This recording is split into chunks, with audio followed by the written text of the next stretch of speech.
So, flat Earth, right? It's cool to meme about and it's funny when random plebs on the internet try to prove that Earth is actually flat. However, apparently it's no joke and some people actually really believe stuff like Earth is flat and Moon is made of cheese. I guess let's just shut him down with reason and logic. Obviously, there are millions of reasons why flat Earth is really unlikely, but let's make it as simple as possible and logic the heck out of flat Earth and why it's like actually impossible. Reason 1. Gravity.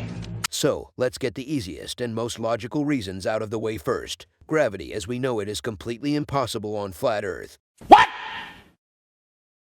What the fuck? But just saying that would make a very dull video, so let's apply some second grade math here. Basically everyone knows force of gravity on Earth is about 9.8 meters per second squared. That's what we call gravitational force equivalent, or 1g. So everyone on Earth experiences gravity as 1g all the time because mass of the planet attracts everything to it at that force. In space, acceleration can be substituted for gravity, so if Earth was flat, for it to have gravitational force of 1g, it would have to travel through space at around 9.8 meters per second squared. And that's constant acceleration, not just accelerating once. For constant 1g, the disk of the Earth would have to constantly accelerate at 9.8 meters per second squared forever. The biggest problem with that idea is that after just 353.8 days of 1g acceleration, the disk of Earth would reach the speed of light, c, and nothing in the universe with mass can travel at that speed because laws of physics most famously defined by Einstein.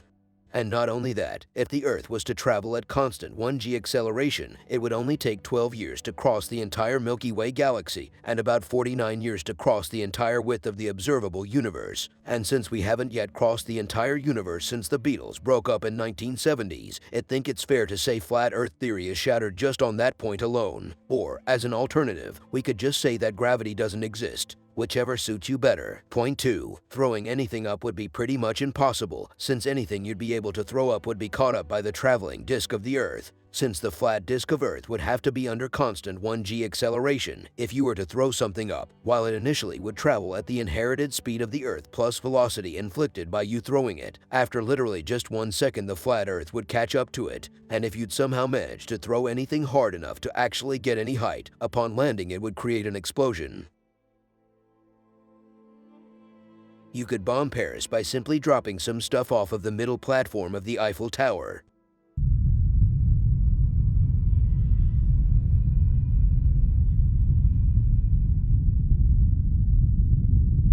For example, if you drop 1 kilogram ball from the height of 100 meters, you can calculate how long it takes for it to reach the ground and with what force, because it's falling towards Earth with constant acceleration and in a predictable trajectory. So in this case, 1 kilo ball would take about 4.5 seconds to reach the ground and generate about 980 joules of energy upon impact. So that's cool and useful and words and stuff. But according to smart boy Einstein, the faster you travel, the more energy you generate upon impact with something. So on a disk of constant 1g acceleration, not only the ball would be falling down to Earth because of gravity of the Earth's mass, but also the Earth disk itself would be traveling to the ball at 1g constant acceleration. If after 1 year of 1g travel you were to drop 1 kilo ball from 100 meters up, it would take 0.33356 microseconds to fall and would generate 449,377,588,999,999 joules, or around 458 billion times more energy than it generates in our actual, real world. That's equivalent to about 100 kilotons of TNT explosives, or 1 W-76 thermonuclear warhead explosion. For comparison, the Fat Man nuclear bomb that was dropped onto Nagasaki on 9th of August 1945 only had a yield of 21 kilotons, so our 1 kilogram steel ball would create an explosion roughly 5 times more powerful than Nagasaki. So every time 1 kilogram weight would fall from 100 meters high on a 1G Earth, it would instantly create a massive nuclear explosion at the point of impact. Just imagine how much more exciting rocket launches and descents back to Earth would be. I mean, literally every single time NASA or SpaceX were to land a rocket, it would generate more fireworks than pretty much every fireworks show ever combined. let alone such mundane actions as skydiving. Even if planes somehow managed to fly off of the surface and gain some height, every skydiver to jump off the plane would experience like 2 seconds of freefall before being smashed into by the flat Earth and causing like 5 Hiroshima's worth of explosions at once. Very exciting stuff indeed. Point 3. It's very likely weather on flat Earth wouldn't be possible. If Earth's disk was traveling in one direction at any possible speed to simulate gravity, anything that wasn't solid and making contact with the surface would fall down and be pressed onto the planet. So stuff like clouds, gases, any particles in the air, or anything that was any distance away from the ground would be squished onto the surface. So, no weather would be possible since there wouldn't be anything in the atmosphere to produce weather, and atmosphere itself wouldn't exist. Actually, weather couldn't even begin to be possible since majority of weather on planet Earth is caused by heat from the sun, water evaporation, and air dynamics, and no such things could be possible if Earth was zooming around the universe at 1G. Unless, of course, flat Earth magically produced some repelling force to keep things afloat above the surface. Point 4. We'd all be dead from the sun. Or rather, no life could exist in the first place. Unless Earth turned into disk and started traveling through space yesterday, it would not have been possible for life to even begin existence on the disk. If the Earth disk was traveling at any speed at all to produce gravity, it would have left solar system ages ago, meaning we wouldn't have sun's light or heat for anything on the surface of the disk. However, if the Earth disk was dragging the entire solar system with it, or if the entire solar system was traveling at 1G constant acceleration across the universe, we could have heat and light from the sun. But we'd all still be dead, since flat Earth disk wouldn't have a magnetic field. Magnetic field is generated by Earth's internal dynamo, a shorthand for the mechanism of the motion of electrically conducting fluids in the planet's core and other electromagnetic processes, and it protects everything on the surface of the planet from harmful solar and cosmic radiation, ultraviolet rays, and other nasty stuff. On flat disk there could be no dynamo.